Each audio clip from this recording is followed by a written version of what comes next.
it's been a mini bye. How does that affect your game plan for these 3 days of practice before going into Utah? Well, it's just extra days of preparation. So we get a couple shots at each part of the game plan. We get some more reps, give a chance to just fine-tune everything and really practice what we like and really make it a really concise game plan. One area of improvement has definitely been in the red zone. You guys were 1 for 9 against Portland State, but then against Colorado, 5 for 5, given 2 of those were field goals. But how do you make those 2 field goals, 5 for 5 touchdowns? Well, I think the goal is to end the drives with a kick, whether it's an extra point, preferably, or a field goal. And we got to celebrate those scoring opportunities, and we have, and they did a good job in Colorado. But it's just the execution. That's all it is. If you got that shot to throw it down the field, or just executing that extra block to get the run to run in the end zone. That's all it is. It just comes down to execution. Sean is, 500-something yards away from breaking the all-time Pac-12 passing record. How do you talk with him about statistics like that, or do you bring those statistics up? Yeah, that's news to me. We don't even talk about it. Our objective is to win football games and for him to play well. So he's got a great mentality. He just takes each play as it comes, and the focus is to the next play and being able to execute that the way it should be run. How have you seen, or what have you seen from Sean's progression so far this season? Well, he's done a great job of just making improvements from last year.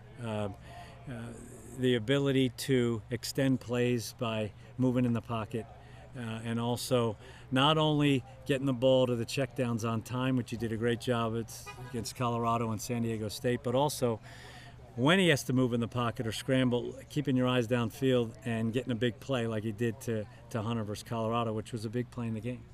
The Pac-12 has been, a lot of ups and downs. Utah upsetting UCLA, the ASU Arizona, or the ASU USC game, excuse me. With so much craziness going on in the Pac-12, how do you keep your offense stable going into a match like UCLA? Well, what we do is we don't worry about all those games and teams and people talking about who's upsetting who. We just concentrate on our job, and our job is to execute ball plays and allow us to be really hard to beat. And that's our focus, is great execution, preventing turnovers, preventing penalties, and making teams beat us. And the execution is improved on a weekly basis, and that's our goal, is to be hard to beat and make plays when they're there.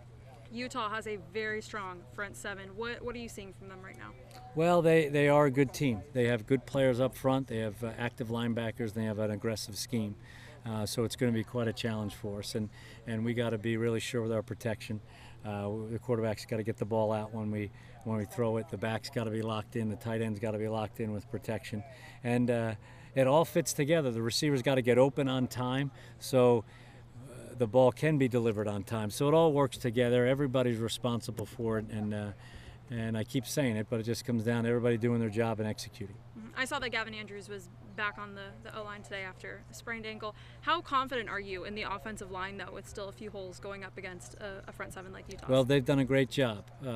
They've done a super job of protecting Sean every week, and Coach Cav does a great job of getting them ready for all the different blitzes and pressures that they'll face. So they're locked in. They'll know what to do, and it's just a matter of doing their job and executing the right technique. I got great confidence in that.